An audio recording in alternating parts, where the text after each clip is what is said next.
আপনাদের মাধবদী থেকে ভুলতা গাউসিয়া পর্যন্ত পাঁচরুখি সহ যারা সাইনবোর্ড লাগিয়ে আছেন আহলে হাদিস, তাদের কাফন হবে ভিন্ন কালার? কাফনের কালারও কবরের সাইজ না আপনাদের এলাকার একটু বড় হবে? কবরে রাখার পরে ভেতরে প্রশ্ন হবে কয়টা? সব আপনার প্রশ্ন আমার প্রশ্ন ভিন্ন ভিন্ন, সবার বেলায় একই প্রশ্ন, কথা ঠিক? তাহলে আল্লাহ এক, নবী এক, কোরআন এক, কাবা এক, ধর্ম এক, কালেমা এক, কাফন এক, কালার এক, কবর এক, প্রশ্ন এক, এত দ্বন্দ্ব কেন? আর দ্বন্দ্বটা সোনার বাংলায় কেন? আপনারা মক্কা মদিনার খবর জানেন, সারা দুনিয়ার যত লাইনের মুমিন মুসলমান আছে এরা মক্কায় হজে আসে না? আসে। এক ইমাম নামাজ পড়াচ্ছেন, পেছনে হাজারো লাখ কোটি মুসলমান নামাজ আদায় করতেছেন। কেউ বুকের উপরে হাত বাঁধিয়া, কেউ নাভির নিচে, কেউ হাত ছেড়ে দিয়া দাঁড়িয়ে আছেন। কোথায়? মক্কা মদিনায়। আবার কেউ নামাজের ভেতরে কেরাত চলতেছে ইমাম সাহেবের, সবাই নামাজে, সেও নামাজে, মোবাইলে কল আসছে বের করে কথা বলতেছে, আবার পকেটে রাখছে, নামাজ এখনো যায় নাই। কেউ আবার সেজদায় যাওয়ার আগে পকেট থেকে একটা কাঠের টুকরা বের করে কপালের নিচে দিছে, ইবলিস সেজদা দিয়া জমিন নাপাক করেছে, এই জন্য কাঠের উপরে কপালে সেজদা দেয়। এই যে এত লাইনের মানুষ মক্কা মদিনায় আসে বছরে বছরে, আপনারা পত্রিকায় কোনোদিন ফেসবুকে দেখেছেন যে এত লাইনের মানুষ এক জায়গায় হওয়াতে কিলাকিলি ঝগড়ার কারণে 5 জন মরে গেছে? বলেন সোনার বাংলায় গজব কেন? কে বুকে হাত বাঁধে, কে নাভির নিচে হাত বাঁধে, কে জোরে আমিন বলে, কে আসতে বলে, নিয়ে দ্বন্দ্ব কেন? কারণ কি? মক্কা মদিনায় এত লাইনের মানুষ, কোনো ঝগড়া নাই, দেখলে সালাম, কি মোহাব্বত। বাংলাদেশে এই গজব কেন? এই অভিশাপ কেন? এত ঝগড়া কেন? তারাবি নিয়ে ঝগড়া, মানুষ মরে গেছে জানাজায় যাবে সেখানে নিয়ে ঝগড়া, আলহামদু পড়বেন না পেছনে পড়বেন না, এ নিয়ে আর এক ঝামেলা। এটা শুধু আমাদের অন্তরে তাকওয়া বেশি, এই জন্য না হিংসা? উল্টা আমাদের বলে আমরা হিংসা করি। ভণ্ডদের বিরুদ্ধে কথা বলা সুন্নত, হিংসা কেন? বাতিলের বিরুদ্ধে কথা বলা কোরআনের আইনে ফরজ, রসুলের আইনে সুন্নত। হিংসা না সুন্নত? নবীজি বাতিলের বিরুদ্ধে কথা বলেন নাই? সাহাবায়ে কেরাম বাতিলের বিরোধিতা করেন নাই? তা আমরা ভণ্ডদের বিরুদ্ধে কথা বললে হিংসা না এটা রসুলের আদর্শ? মিসগাইড যেন না হয়, খবরদার। এরপরে কি বলে? তোমাদের হুজুরেরা বয়ান শুনবো, বয়ান করবে, তারা উঠেই গীবত শেখায়াত করে, বলে না? বলে না? আপনারা জানেন গীবত করা হালাল না হারাম? আপনারা যে জানেন গীবত করা হারাম, এটা আলেমরা জানে না? একটু কম জানে, আপনাদের থেকে কম জানে না বেশি? কি বেশি জানে? আলেম ওলামারা যেটা জানে এটা আপনারা জানেন। এ জাতি জানে গীবত করা হারাম, আলেমরা আরেকটু বেশি জানে গীবত করা ওয়াজিব, না করলে গুনাহ হবে। গীবত না করলে গুনাহ হবে, 4 কারণে গীবত করতে হবে, না করলে গুনাহ হবে। এটা তো আপনি জানেন না।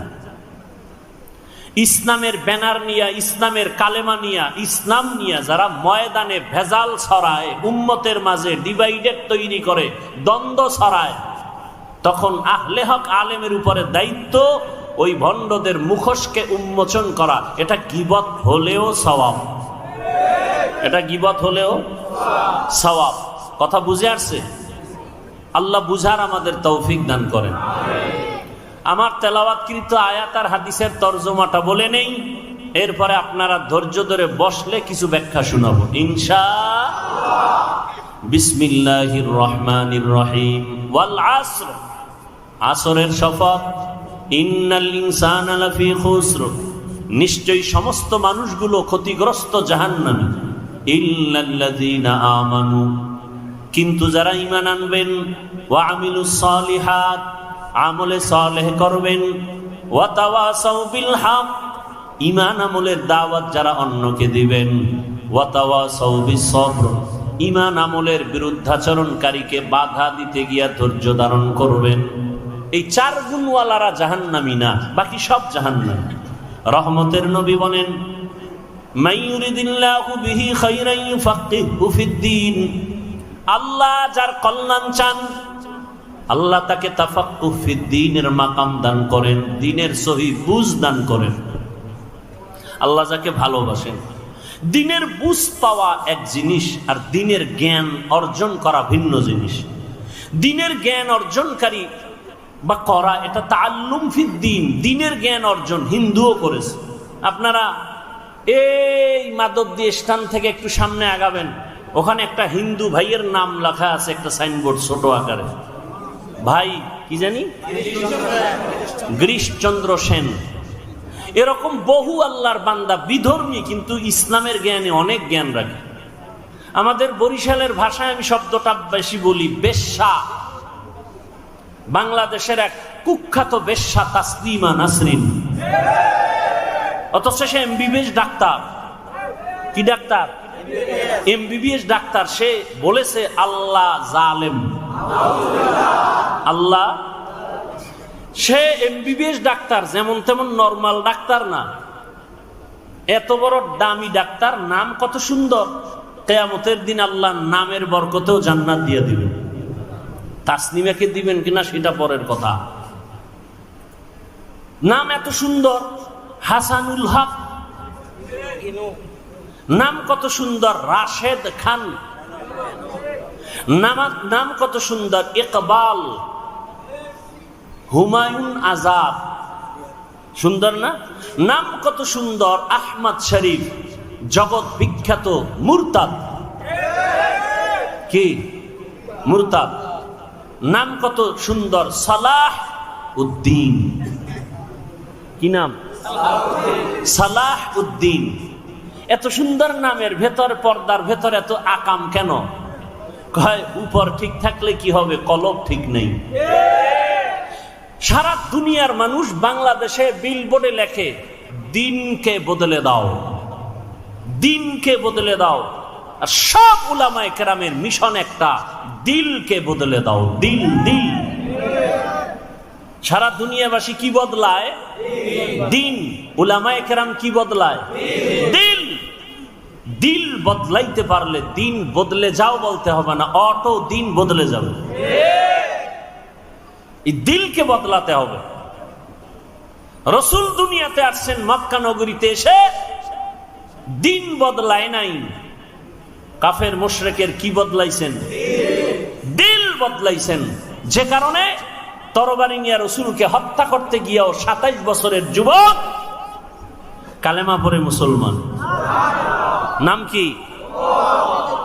কেমন মুসলমান? যে শয়তান দেখলে ভয় পায়। আমরাও মানুষ, তারাও। আমরা কেমন মানুষ? বাঘ দেখলে ভয় পাই, ঠিক নেই?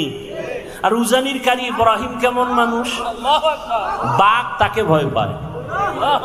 সেও মানুষ, আমরাও মানুষ। ব্যবধান আছে না নাই? আমরা সাপ দেখলে ভয় পাই, আর তারা কেমন মানুষ যে সাপ তাদেরকে ভয় করেছেন। আমরা বাঘ দেখলে ভয় পাই, আর তারা কেমন মানুষ যে বাঘ তাদেরকে ভয় করেছেন। বাঘকে বলে, এই বাঘ, আমি এখন এই জঙ্গল কেটে বসবাস করব, তুমি তোমার অন্য গন্তব্যে চলে যাও। বলতে দেরি, বাঘ তার বাচ্চা কাঁধে নিয়া কুমিল্লা জেলার একটা থানা আছে, লালমাই থানা। লালমাই থানাতে আছে একটা পাহাড়, ডাইরেক্ট বাঘ ওখানে চলে গেল। কুদরত কার? সেই কথা শুই না একদল ভালো মানুষের চান্দি গরম। এটা কেমনে সম্ভব? এটা সম্ভব কেমনে? দিন বদলে গেলে হবে না, দিল বদলে গেলে সম্ভব। আপনাদের এলাকায় গরু দিয়ে হাল চাষ করে না? যারা চাষি গরু দিয়ে চাষ করে, এরা বিয়ে পাস? সাধারণ মানুষ? মোটামুটি ভাগরিওয়ালা না বিড়ি টানে? বিড়ি টানে। নামাজ নাই, দক্ষিণ পশ্চিম চিনে না। এই মানুষগুলো যখন গরু দিয়া চাষ করে, এরা যখন গরুর সাথে কথা বলে, সত্যটা স্বীকার করেন, তখন গরু শুনে তাদের কথা। গরুকে যদি বলে দাঁড়াও, গরু দাঁড়ায়নি। এই মাদকদের বিচক্ষণ জ্ঞানীরা শুনো, একজন মাঠের চাষির কথা গরু শুনে গরুকে যদি বলে ডানে যাও, যায়নি, বামে যাও, যায়নি। এটা চাষির কথা যদি গরু শুনে, একজন তাকওয়াওয়ালা আল্লাহওয়ালার কথা বাঘ শুনবে না কেন? তোমার দিল বদলাতে হবে। আইও, কি বদলাতে হবে? দিল বদলানো। আল্লাহওয়ালাদের সামনে বসো। আমি তো অনেক জায়গায় বলছি, চরমনাই নিয়া, উজানি নিয়া সব প্রশ্ন বাদ দাও। উজানির মাঠে যাও, চরমনাইয়ের মাঠে যাও, বয়ান শুনো, সব প্রশ্নের জবাব অটোমেটিক কলমে এসে যাবে, কোনো প্রশ্ন নাই। তুমি বসে বসে কাগজ কলমে হিসাব মিলাও, এই সমস্যা। আর একদল হিসাব বন্ধ কইরা আল্লাহর দিকে আগায় গিয়া তারা এখন বহুদূর আগায় গেছে। এরা জিকিরের লাইনে অনেক আগায় গেছে, তেলাওয়াতের লাইনে আগায় গেছে, রুহানি পাওয়ার তাদের এত বেড়ে গেছে, তাদের চোখের দিকে তাকাইয়া কথা বলার সাহস কোনো ব্যক্তির নাই। আল্লাহ হেদায়াত দান করুন।